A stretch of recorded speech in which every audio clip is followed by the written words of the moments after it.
যেমন করিবে কর্ম সেরূপ ফল, প্রবেশ হবে এই জগতে, না হবে বিফল। মাননীয় প্রধান অতিথি প্রধানমন্ত্রী জনাব তারেক রহমান এমপি, অনুষ্ঠানের সভাপতি ধর্ম বিষয়ক মন্ত্রণালয়ের মাননীয় মন্ত্রী কাজী শাহ মোফাজ্জল হোসেন কায়কোবাদ এমপি, সর্বপ্রথম সবাইকে জানাই আমার মৈত্রীময় শুভেচ্ছা। আজকের এই মহৎ অনুষ্ঠানে সাবেক প্রধানমন্ত্রী প্রয়াত বেগম খালেদা জিয়াকে মূর্তিচিত্তে স্মরণ করছি। তিনি দেশ ও জাতির কল্যাণে ও উন্নয়নের অনেক অবদান রেখে গেছেন, যা চিরস্মরণীয়।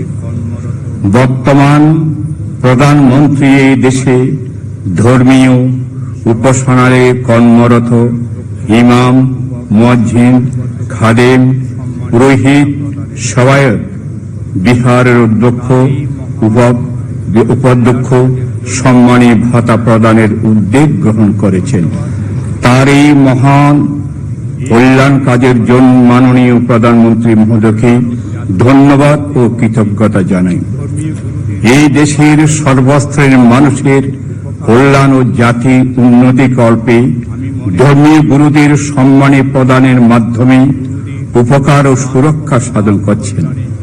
আমি মনে করি সকল ধর্মীয় গুরুদের মানব ও সমাজ কল্যাণে গুরুত্বপূর্ণ ভূমিকা রয়েছে।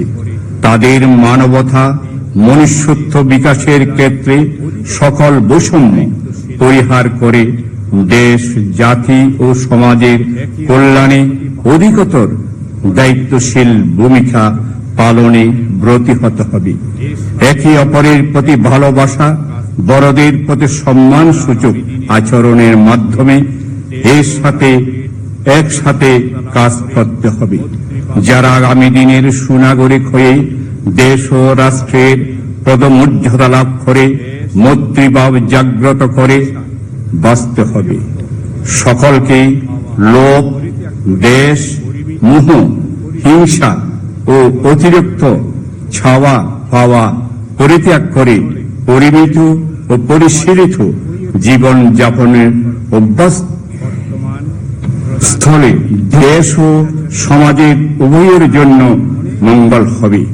বর্তমান প্রধানমন্ত্রী চিন্তা চেতনা, ধারণা অনেক উন্নতময় হোক এই প্রত্যাশা করি। বাংলাদেশ আরো সমৃদ্ধিশালী হোক এই কামনা করি। কোনো কিছু চিরস্থায়ী নয়, একদিন সব ধ্বংস হয়ে যাবে। জন্ম আছে, মৃত্যু আছে। প্রত্যেক ধর্মগ্রন্থে ভালো উপদেশ বাক্য আছে, যা প্রতিপালন ও আচরণের মাধ্যমে সুফল পাওয়া যায়। সমস্ত পাপ ও চিন্তা থেকে বিরত থাকতে হবে। ভালো বা পুণ্যময় কাজ কায় মনোবাক্যে পালন বা অনুশীলন করলে সকলে শান্তি সুখে বসবাস করতে পারবে। মাননীয় প্রধানমন্ত্রীর সুস্বাস্থ্য, দীর্ঘ নিরাময় জীবন কামনা করি। আজ এই মহান পুণ্য অনুষ্ঠানে উপস্থিত হতে পেরে নিজেকে ধন্য হলাম। উপস্থিত সবাইকে আবারও ধন্যবাদ, কৃতজ্ঞতা জানাই। সব্যে সত্তা সুখিতা হন্তু, জগতের সকল প্রাণী সুখী হোক।